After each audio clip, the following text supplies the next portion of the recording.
पढ़ रहा था कि 92 में शायद सीआईडी पहली बार 98 में सर, 92 में पायलट शूट हुआ था। पायलट शूट या 92 93 में। फिर 98 में वो फाइनली रिलीज हुआ और दरवाज़ा तोड़ते तोड़ते आप 192 देशों तक पहुंच गए। नेटफ्लिक्स पे आने नेटफ्लिक्स लगे। के जरिए। नेटफ्लिक्स के जरिए आने। कितना फ़र्क आ गया है सोनी से नेटफ्लिक्स पे आने में? देखने वाले को नजरिया होगा और बाकी तो सेम है सर। हाँ, प्लेटफॉर्म अलग होगा। हम लोग टीवी वाले, हम लोग टीवी से आगे नहीं सोचते।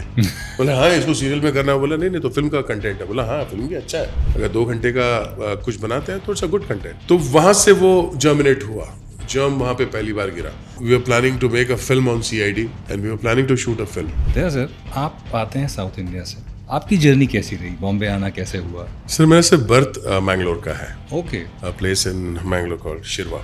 जी। I was born there. My father was a sportsman. Weight lifting करते थे वो। तो पढ़ाई में तो मैं आउटस्टैंडिंग था, मतलब स्कूल के बाहर ही रहता था ज़्यादा। तो क्लासेस के अंदर बहुत कम जाता था।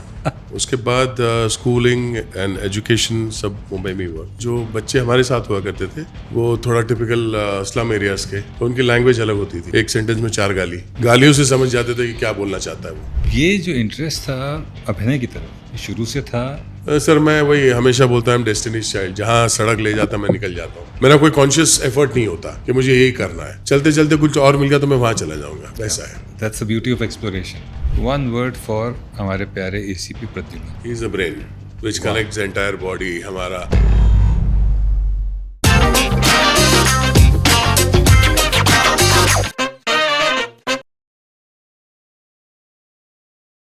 अरे नीलेश, दरवाज़ा चेक कर लो जरा, टूटा है कि नहीं? ठीक है, अभी तक ठीक है। खुला ये मैं क्यों पूछ रहा हूँ ये भी मैं आपको बताऊंगा। क्या है कि एक अभिनेता की ज़िंदगी में ना एक ख्वाहिश होती है कि कोई ऐसा किरदार करने को मिले जो किरदार उनकी पहचान बन जाए, और ये है दूधारी तलवार। क्योंकि अगर ऐसा कोई किरदार आपको मिल गया फिर उससे अपने आप को अलग करना बड़ा मुश्किल हो जाता है।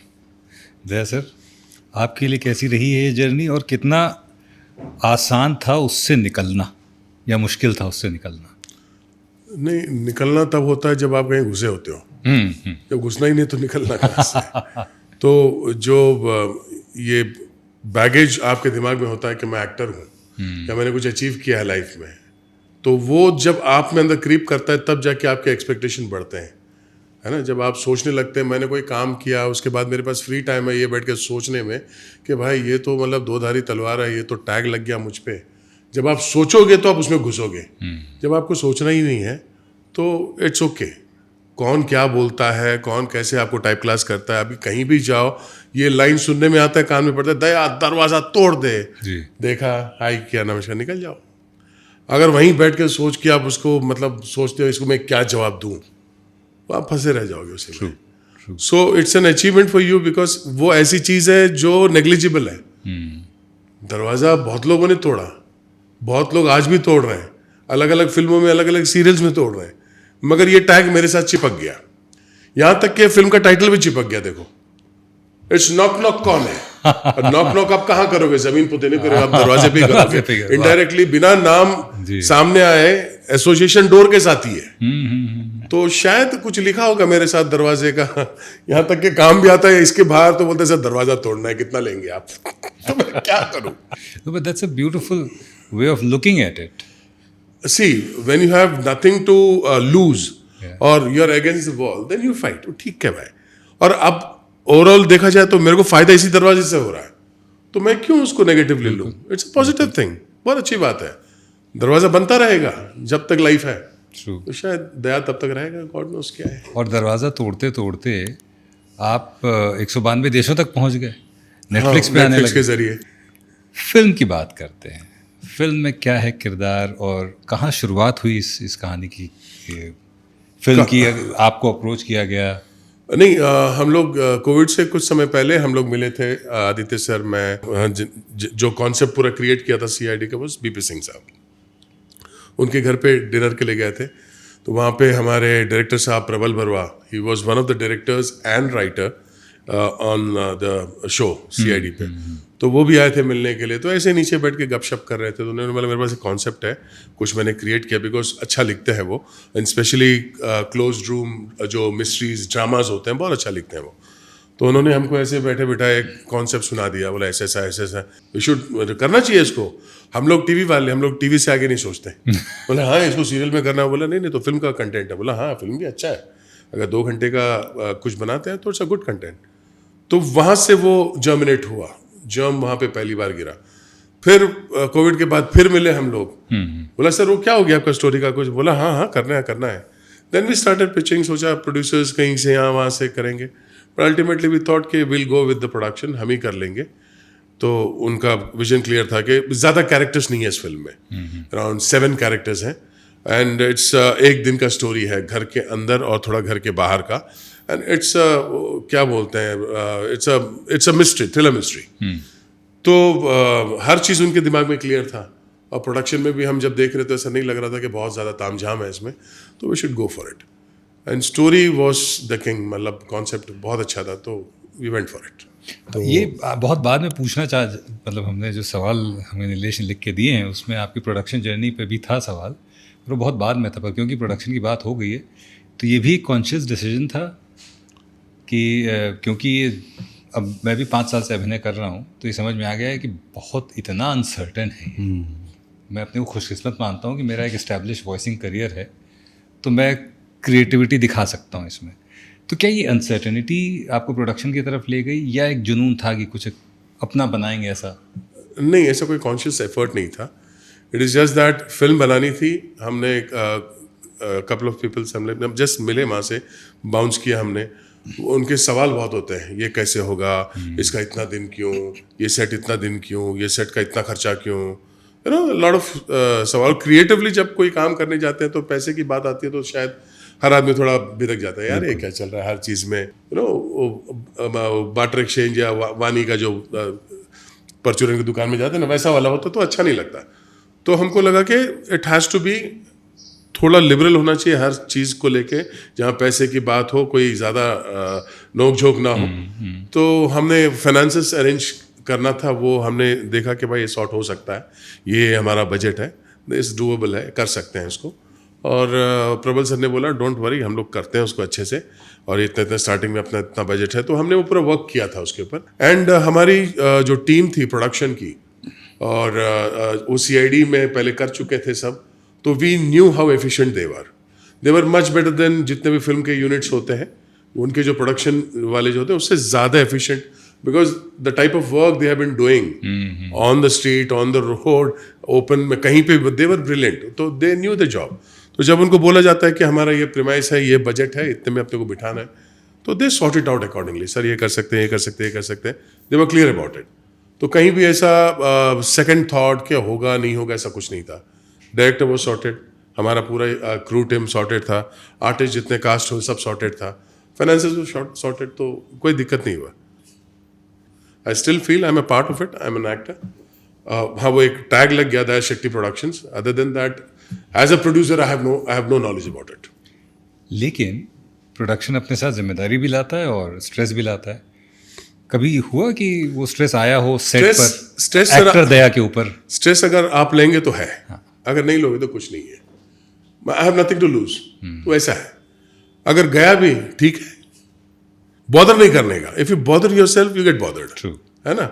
अगर मेरे नसीब का है तो लेके आएगा, जाना तो जाएगा, 4 लोग खा के जाएंगे, क्या होगा, दैट्स फाइन। मन के जीते जीत है, मन हाँ के हाँ हारे। ओके। पढ़ रहा था कि 92 में शायद CID पहली बार, 98 में सर, 92 में पायलट शूट हुआ, पायलट शूट, या 92 93 में, फिर 98 में वो फाइनली रिलीज हुआ।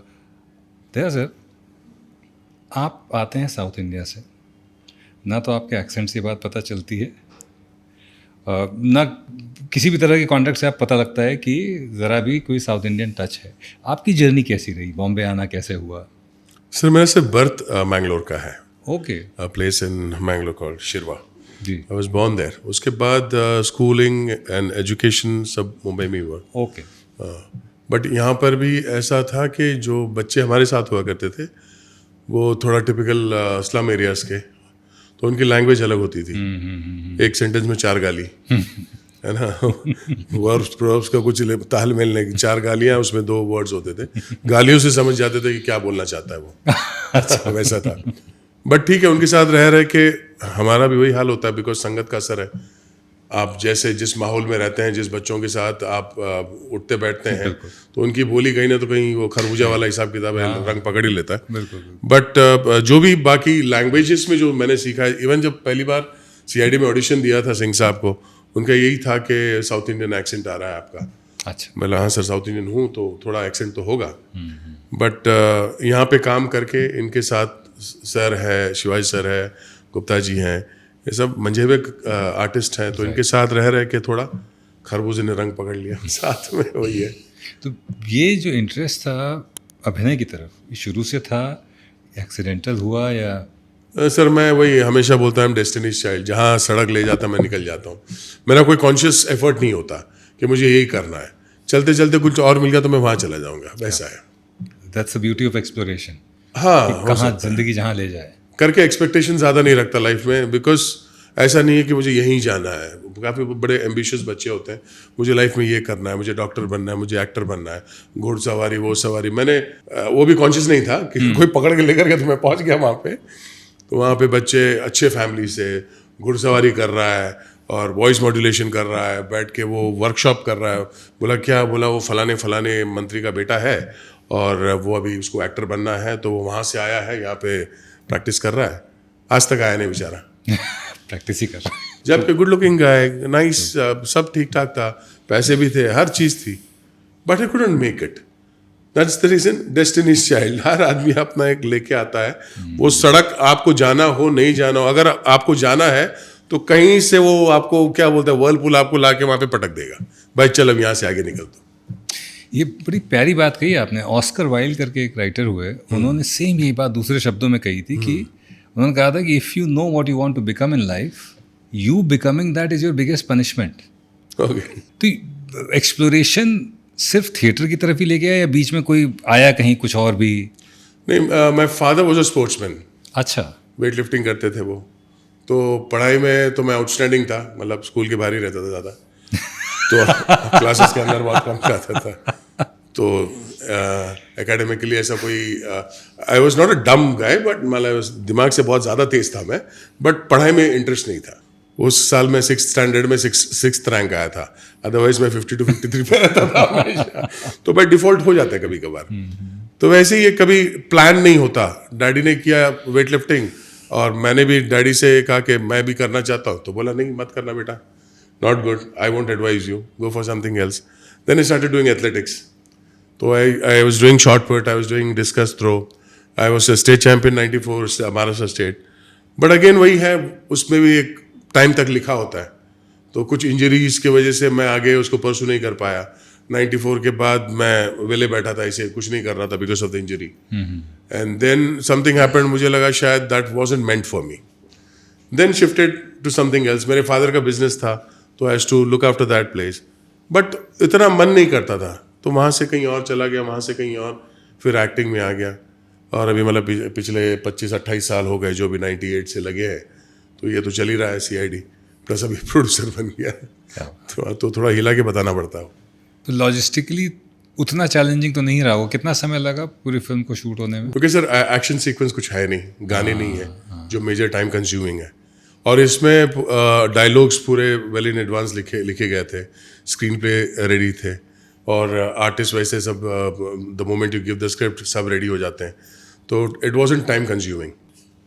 शॉर्ट डिवीजन पूरा पहले से रेडी था।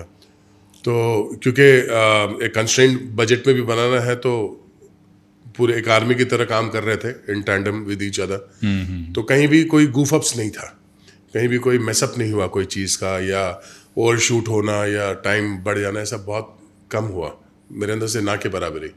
तो एवरीथिंग वेंट ऑन टाइम, और that is surely because the entire team was professional, जो मतलब काम के जानकार थे, चाहे वो डायरेक्शन के साथ हो या।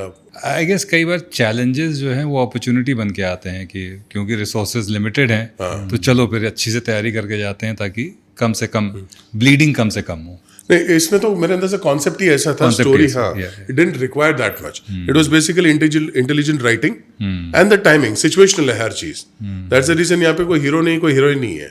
ऐसे एक पॉइंट पे लगता है कि सोनाली है, कभी लगता है अरे ये आदित्य सर है क्या, नहीं शायद ये दया गड़बड़ लग रहा है। तो इट इज कॉन्स्टेंटली मूविंग, जो शक की सुई है, it keeps turning on each and every character. Okay. हाँ, तो ये क्यों कर रहा है, इसने ऐसा क्यों बोला, ये ऐसा क्यों देख रही थी, तो इट कीप्स चेंजिंग। ये मुझे याद दिलाता है, एक अभी मैंने एक वेब सीरीज़ देखी, परफेक्ट कपल करके, ओके, निकोल किडमैन की। अच्छा, बस उसमें फ़र्क ये है कि आप एक कमरे में हैं, वो एक रिजॉर्ट में है, जो उनका खुद का ही रिजॉर्ट है, और हर एपिसोड में आपको लगता है कि ये नहीं, ये मर्डरर होगा, ये नहीं। And you rightly said, it's the writing. अगर राइटिंग ज़रा से भी वीक हो तो फिर वो आप होल्ड नहीं कर सकते। अच्छा, आपको एक और इत्तेफाक बताता हूँ, ये तीसरी फिल्म है एक हफ्ते में, जो 2 डिस्कशन मैंने मॉडरेट किए, एक में मैं गेस्ट था, जो 15 दिन में शूट हुई है। अच्छा, एक जनावर करके फिल्म, मैं जागरण फिल्म फेस्टिवल में था, तो उसमें 2 डिस्कशंस में था मैं। एक जनावर करके फिल्म थी, एग्जैक्टली 15 दिन। He is the director of our show, Sachindra Vats ji, Sachindra Vats और भुवन अरोड़ा। तो भुवन, ये लोग, ये डिस्कशन हमने पैनल डिस्कशन किया था, मैं मॉडरेट कर रहा था, और वो उन्होंने बताया 15 दिन। उसके नेक्स्ट डे मैं कानपुर गया और मैं गेस्ट था, यशपाल शर्मा जी की एक फिल्म रिलीज हुई, मैं नाम उसका भूल रहा हूँ, वो भी नए डायरेक्टर के साथ उन्होंने की, एग्जैक्टली 15 दिन। क्या CID हमने 111 किया था, 1 सिंगल शॉट, हाँ, 111 मिनट में, जी जी जी। बजट के हिसाब से भी कम पड़ता होगा। रिहर्सल कर लो एक ही जगह पे, पूरा 1 घंटा 1.5 घंटे का 1 सिंगल शॉट में खत्म कर दो। ये थोड़ा इसको एलैबोरेट करिए, वो जो आपने CID वाला जो है। CID का तो वो तो हमारे सिंह साहब का थॉट था हाँ। कि उस वक्त शायद कोई डॉक्यू फिल्म थी जो आई थिंक 190 मिनट्स के आसपास का डॉक्यू फिल्म थी, जो Guinness books of world records में था। और जब उसको देखा गया तो स्टैटिक शॉट दीवार पे लगाया, फिर वॉक करता है दीवार पे लगाया, तो मतलब ज़्यादा मूवमेंट्स नहीं था। तो सिंह साहब ने बोला कि मतलब उन्होंने सोचा कि we have to do something which is constantly moving, camera shouldn't stop, continuous movement होना चाहिए, चाहे वो कितना ही डिस्टेंस क्यों ना हो। और उसको 1 सिंगल शॉट में क्राइम हो रहा है, इन्वेस्टिगेशन हो रहा है, और उसका क्लाइमैक्स भी होगा जिसमें बॉम्ब ब्लास्ट भी है और एक फ्लैशबैक सीक्वेंस भी है, बट 1 सिंगल शॉट। तो उन्होंने वो, हाँ, 1 सिंगल शॉट, तो उन्होंने उसको कंसीव किया, बहुत राइटिंग हुआ, 90 पेज का बाउंड स्क्रिप्ट था, आर्टिस्ट सब उस पर वर्क करने लगे। काफ़ी सारे वो भी आर्टिस्ट थे जिनको लगा ये तो बेवकूफ़ी थोड़ी होने वाला है, बट अल्टीमेटली सक्सेसफुल था। This is amazing. मैं फैमिली मैन से जुड़ा हूँ, तो उसमें सीज़न 1 में एक 18 मिनट का एक्शन सीक्वेंस है, सिंगल शॉट, लेकिन वो 18 मिनट है। That's one. सेकेंडली वो फाइट सीन है, ऐसा नहीं कि उसमें क्लाइमैक्स भी है, एक बॉम्ब ब्लास्ट भी है, इतने एलिमेंट्स नहीं थे उसमें। तो ये तो कमाल का है। ये इट कम्स, वही बोला, सचिंद्र वत्स वाज द एडिटर पहले इनिशियली, एंड अभी वो डायरेक्शन में भी है। 6 मिनट का, 7 मिनट का तो ऐसे ही निकाल लेते हैं, मतलब ज़्यादा रिहर्सल की जरूरत नहीं होती। सर आप यहाँ से आएंगे, यहाँ से होगा, वहाँ से आएगा, यहाँ पे भागेगा, कैमरा यहाँ पे आएगा, टेक करें सर, टेक करें, टेक, तो वो कर लेते हैं। हमको भी आदत हो गया, उनको भी पता है ये कर लेंगे, तो मिनिमम रिहर्सल्स के साथ लंबे लंबे शॉट्स हो जाते हैं। अब क्योंकि CID की बात हो ही रही है, तो कितना फ़र्क आ गया है सोनी से नेटफ्लिक्स पे आने में? देखने वाले को नजरिया होगा, और बाकी तो सेम है सर। हाँ, प्लेटफॉर्म अलग होगा। जो मैं पूछना चाह रहा तो ये था, जैसे क्या होता है कई बार, जैसे प्लेटफॉर्म चेंज हो गया तो थोड़ा सा पैसा बढ़ा दिया, तो जब पैसा बढ़ जाता है तो एज अ क्रिएटिव प्रोसेस थोड़ा लोग इंडल्जेंट हो जाते हैं। हमारे इस फिल्म के जो डायरेक्टर है प्रभाल सर, ऑलमोस्ट वही स्कूल के हैं, तो इसमें भी आप देखेंगे सिंगल शॉट्स पूरा अंदर। ओके। हाँ, वो है पूरा वो ट्रेल, तो वो एक फैसिनेशन होता है सिंगल शॉट का, आर्टिस्ट का भी, डायरेक्टर का भी। अच्छा, कोई दूसरा शो होता तो मैं ये भी कह सकता था कि नहीं, नेटफ्लिक्स पे आप आने लगे तो आपकी रिकग्निशन बढ़ गई होगी। वो तो बिना नेटफ्लिक्स पे आई, CID इतना पॉपुलर था हर जॉनर में। मेरे एक मित्र हैं, वो भी वॉइस आर्टिस्ट हैं, उनका बेटा from the age 6 till the age 15 वो CID देख के खाना खाता था। इस तरह की कल्ट फॉलोइंग थी उस शो की। कुछ उसकी यादें, कुछ इस तरह की फॉलोइंग की यादें। Aged mother, she must be 78, 80, बोला खाना खाते समय भले ही यूट्यूब में CID लगाओ, अगर नहीं आ रहा है टीवी पे तो यूट्यूब लगाओ पुराने एपिसोड्स। वो बोलते हैं ना, the family that eats together stage together. तो शायद हम लोग उनके घर पे तब जाते हैं जब वो खाना खा रहे होते हैं 10 बजे के आसपास। तो खाना खा रहे हैं, टीवी पे देख रहे हैं, ऐसा लगता है ये हमारे घर के सदस्य है। तो जब वो नहीं होते तो उनका खाना जाता नहीं हाँ, अंदर, बोलते टीवी लगाओ, बोला नहीं है यूट्यूब लगाओ। ट्रू। तो जब वो देखते हैं इसी भी प्रद्युमन आ गया, अभिजीत आ गया, चलो अभी खाना सर्व करो, शायद वो होता होगा। इट्स द बॉडी मैकेनिज्म ना। पॉसिबल, अगर इस पर रिसर्च की जाए तो हो सकता है इस तरह का कुछ एनालिसिस निकलेगा। हाँ, आपकी जर्नी में रियलिटी शो भी आया, तो वो भी वैसे ही था कि चलते चलते जो मिल गया कर लेते हैं चलो, या फिर रोहित सर की वजह से किया कि चलो? नहीं सर, मतलब मैंने उससे पहले झलक किया था। झलक दिखलाया। हाँ, झलक भी किया था आपने। हाँ, तो झलक दिखलाया जाए तो मेरे को जब फोन आया तो मैं बोला मैं डांसर तो हूँ नहीं, बोला नहीं है, बट अपना सीआईडी में एक इमेज हो जाता है, फिर मैं वहाँ पे बैठ के डांस करूंगा। बोला नहीं, बोला नहीं, very it's like for non dancers. उसने कन्विंस भी कर लिया। फिर जब स्टेज पे जाके देखा तो 11 में से 9 तो डांसर ही थे। हाँ, सब अच्छे डांसर्स थे। हाँ। फिर 2 लोग थे शायद, एक वो बॉक्सर था अखिल कुमार, एक मैं था, और बाकी सब डांसर ही थे। तो ऐसे फियर फैक्टर कभी जब आया था तो थोड़ा असमंजस में था, बट अल्टीमेटली चलो बोला कर लेते हैं। तो सिंह साहब से भी बात किया मैंने, बोला सर ऐसा है 1-2 महीने, बोला हाँ ठीक है कर ले। तो परमिशन लेके गया था मैं। ओके। हाँ, तो फियर फैक्टर भी किया। अब ये कुछ ऐसी बिहाइंड द सीन सीआईडी से जुड़ी हुई फिल्म के बारे में तो बहुत ज़्यादा हम आपसे नहीं कुरेद सकते, लेकिन फिल्म में भी कुछ 15 दिन की शूट में कुछ ऐसा, कोई ऐसा वाक़या जो याद रह गया हो, या जिसको सोच के एक मुस्कान आ जाती हो चेहरे पे? हमारा एक टाइम शेड्यूल में कंप्लीट करना था, तो उतना लीजर टाइम मिलता नहीं था, और हमारे कॉम्बिनेशन के डेट्स होते थे। जैसे बरखा जी का है या सोनाली जी का है, इनके साथ है या मेरे साथ है, या मेरा जरीना जी के साथ है, तो वो कंस्टेंट टाइम होता था। जब मेरा जरीना जी के साथ होता तो ये नहीं रहते थे। ओके। हाँ, सीआईडी में क्या पूरा परिवार एक साथ बैठा रहता था, एक ही सेट पे, कोई सीन में हो ना हो, he is there on the set. अच्छा। हाँ, तो पूरा दिन साथ में रहते हैं। यहाँ पे कॉम्बिनेशन के डेट्स हैं, एक दिन सोनाली जी का है, इनका है, बरखा का, उस दिन मैं नहीं हूँ। और इसकी प्रेप के लिए कोई वर्कशॉप वगैरह आप लोगों ने साथ में करी, या सीधे सेट पे ही आए? नहीं, हम लोग उससे पहले मिले थे, couple of times we met at the office. हम लोग मिले थे हमारी टीम के साथ, रफ रिहर्सल्स, लुक टेस्ट, वो सब एक साथ हुआ, एंड सब ओके होने के बाद सबको एक अपना कॉपी दे दिया डायलॉग्स का। रिजेक्शन को लेकर आपका क्या रहा एक्सपीरियंस? नहीं, कभी लिया ही नहीं कुछ नहीं। अच्छा, थैंकफुली रिजेक्शन हुआ भी नहीं है, तो शायद मैंने चखा नहीं होगा।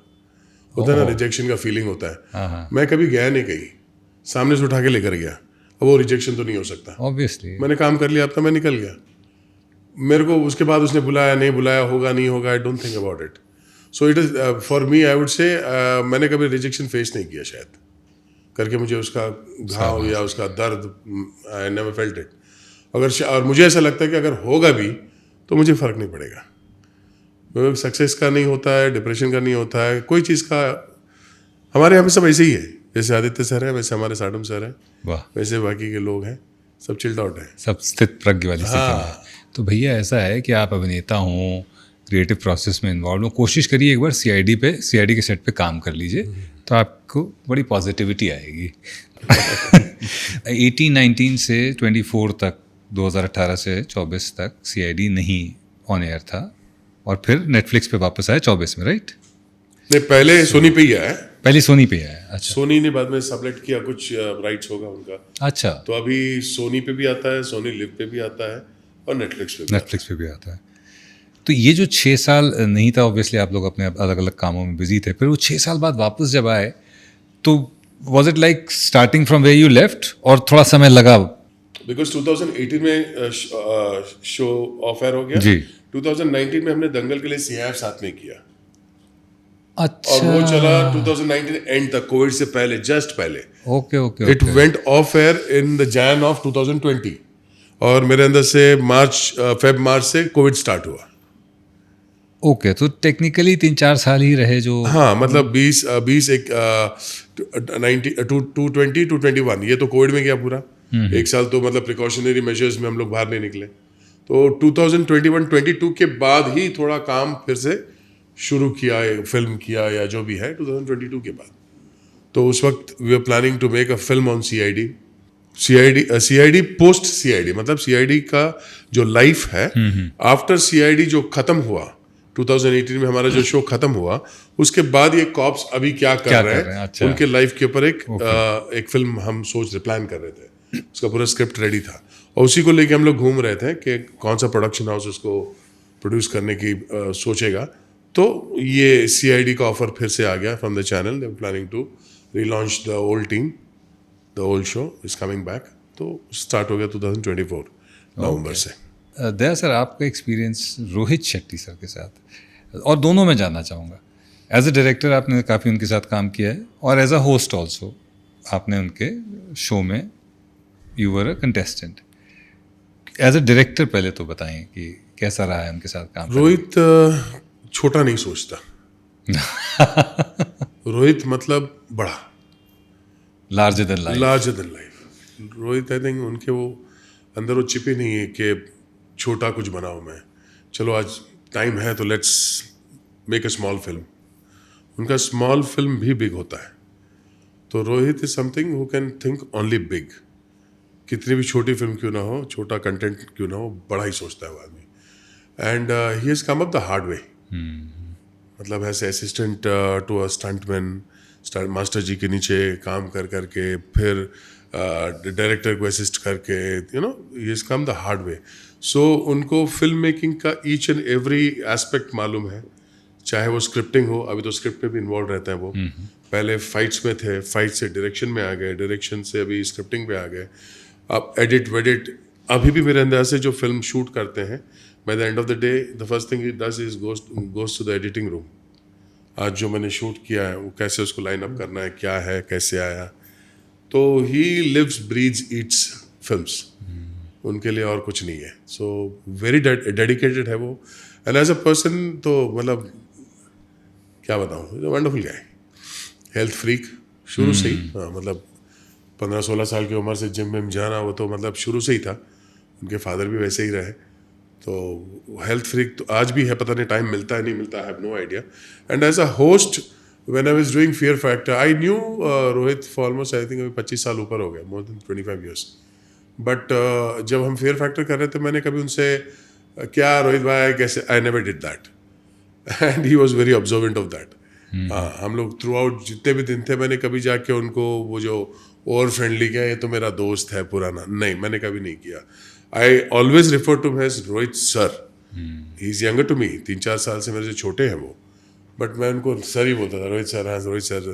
तो और ही is a host, I am one of the contestants. मैं अपना काम करूंगा, वो अपना काम करेंगे। तो ऑलवेज केप्ट द डिस्टेंस। कभी ओवर फ्रेंडली या जाके बगल में बैठ के सर अभी मैं इसमें क्या करूँ, नहीं, मैं कभी नहीं जाता था उनके पास। वो अपना चेयर लगा के, उनका अलग एरिया, होल्डिंग एरिया होता था, कंटेस्टेंट्स का अलग होल्डिंग एरिया होता था। काफ़ी सारे हमारे कंटेस्टेंट जाके रोहित सर के साथ पैली होते थे। I never did that because ethically मुझे रॉन्ग लगता था। बट द डे जब एलिमिनेट हुआ, तब उन्होंने बोला सबके सामने कि I know this guy for the last 20 years. तो एवरीबडी वॉज शॉक्ड। मतलब यार बताया नहीं तू, मतलब तू बड़ा सुम में बैठा रहता था। बोला क्या बताना क्या है, just I mean is a old friend, but ठीक है, he is doing his job, I am doing mine. तो वो कभी उसको हमने मिक्स नहीं किया। तो आज भी वो रेस्पेक्ट है। If he calls me I go, otherwise Rohit sir आपकी फिल्म आ रही है, never, I don't do that, मैं नहीं कर सकता। बट उनको है वो दिमाग में। इवन सिंघम अगेन में जो हुआ, I think 70% of the film complete हो गई थी जब उन्होंने मुझे बुलाया अच्छा, फिल्म के लिए। तो दे कॉल्ड मी, मैंने उनको बोला यार फिल्म तो कंप्लीट हो गई ना ऑलमोस्ट 70। बोला नहीं सर, आपका ट्रैक है अभी, उसको शूट करना है। उसके बाद जाके वो शूट किया। सिंघम फ्रेंचाइज की भी कुछ मेमोरीज अजय सर के साथ, अजय देवगन सर के साथ। सब वंडरफुल गाय। मतलब उनका एक अलग, जैसे स्क्रीन पे जो दिखता है वो ठहराव वही है, वो डिमिनर वही रहेगा उनका, एक ऑरा लेके चलता है वो आदमी। तो again I said, I give that space. I don't like to climb on to anybody's shoulder कि अजय सर अरे वो मैंने आपकी वो देखी, नहीं, आई डोंट डू दैट, मैं नहीं कर सकता। सुबह मिले, गुड मॉर्निंग सर, शाम को कहा thank you sir, bye bye sir, बस, उससे ज़्यादा नहीं। I don't want to get pally, या उनको ऐसा लगे यार थोड़ा यू नो अपने सेफ्टी एरिया में ब्रीच कर रही है, वो ऐसा वो फील मैं नहीं देता किसी को। तो जहाँ तक आप डिस्टेंस में रहते हो, they are very good, very nice, very decent and thorough professional. I mean पता चलता है कि वो अगर उस जगह पे है वो क्यों है, वो कुछ अलग देते हैं वो लोग। तो ही डस, उनका जो काम है आज भी, ही इज सो परफेक्ट। क्या सीन है, कैसे करना, he knows everything because he is a director himself. That involvement in that, जो उनका जो क्राफ्ट है उसमें। बस कुछ आखिरी क्लोजिंग क्वेश्चंस, हालांकि क्लोजिंग क्वेश्चंस भी हमने ले लिए। हाँ, कमबैक का एक्सपीरियंस सीआईडी का। वंडरफुल, बहुत बढ़िया रहा। लोगों ने उतना ही प्यार दिया। I mean after 6 years coming back on air, सब 6 साल बुजुर्ग हो चुके थे बट हाथों हाथ लिया लोगों ने, एंड एपिसोड्स भी बहुत बढ़िया बने थे। स्टार्टिंग के जो कुछ एपिसोड्स बहुत ही अच्छे बने थे और रिस्पॉन्स भी बहुत अच्छा रहा। नेटफ्लिक्स में भी मेरे अंदर से बहुत अच्छा कर रहा है। जैसे कुछ शोज होते हैं कि एक समय बाद वो डेटेड हो जाते हैं, उसके बाद वो रेलेवेंस खो देते हैं, पर 6 साल बाद वापस आना और उसी तरह का प्यार मिलना says a lot about the creative process. नहीं, एक्चुअली सर, अगर 21 साल पहले भी रहा है हाँ। तो वो हमारे लिए तो नहीं रहा। It was just because of the audience, the loyal audience जो हमको देखती थी, पसंद करते थे। इनिशियली शायद स्टोरी की वजह से देखते होंगे, then they started relating to the characters. ये हमारे एसीपी सर है, ये मेरे काका है, ये आदित्य सर है, मेरे अंकल है, you know, they started relating those kids. अब 6 साल के बाद जब वापस आ रहे हैं, वैसे ही प्यार मिलना, मतलब कहीं ना तो कहीं maybe they have grown 6 years आगे, but since then they have not lost that love, and it is because of them, the audience who watch CID. जो हमारा एक फैन बेस है सीआईडी का, वही लॉयल फैंस है। They have come back again, and I think with much more energy. तो उनके लिए एक एक लाइन, जो फैंस हैं जिन्होंने इतना सपोर्ट किया है हमेशा से आपसे, उनको क्या दें सर, मतलब उन्होंने इतना दिया है, वी कांट एक्सपेक्ट मोर।